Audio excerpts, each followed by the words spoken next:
اینا دوستانی عزیز نگفته نماند.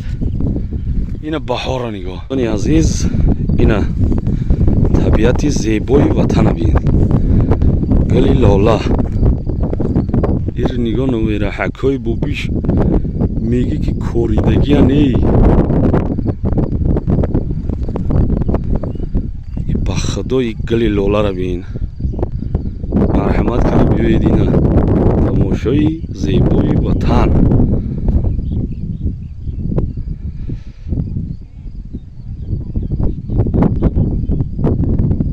با میگن که بهار نیست. کی میگه نیست؟ اینا هم بهار شیده که من فارتون بشم. حدا کده بیایید این میافکه شیده وقتی میافکه.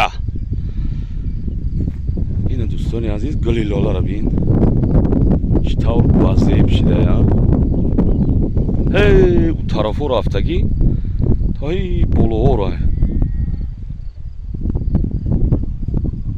این دوستانی عزیز ما نصیب خدا خواهد نوروزی رفتیم اینا. هی اینا کرمانده اپراتون بار که دیگه نمیره حکای بوبیش نوروزی رفتیم خطی طرفی نیمان.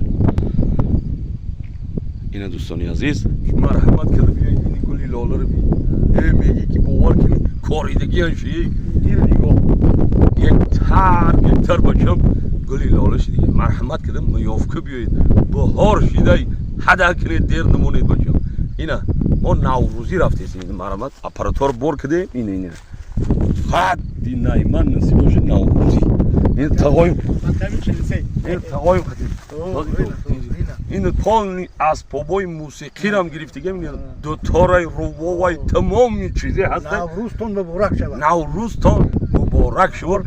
خدا به سال و ماهی دیگه برسانتون. الله اکبر. اکرانشان بزن نمیره حکای بکشید. اینا برادران عزیز نایمان رفتیم نصیب باشه با اوی خالدار بایتون. اینا ماشین قطعی مایده نایمان نوروزی رفتیم. حالی با نصیباشو میرم اونجا نوروزی رو هم بنوار میگیرم پیشکشی شما میکنم. دوستانی عزیز زنده و سربلند باشید. اینا در تاجیکستان بهار شد. اینا مولا رو نگاه کنید دوستانی عزیز. نگاه که چه زوره. اینا نگاه بهار شده. این مولا نگاه نمیره حکای بوبیش. اینجا هم گلی لاله شیده بدایو. اینا دوستانی عزیز اینجا گلی لاله هم شیده بدایو. یکی اینجا کمتره. اینا نکی اونجا به حد بسیاری بد ده.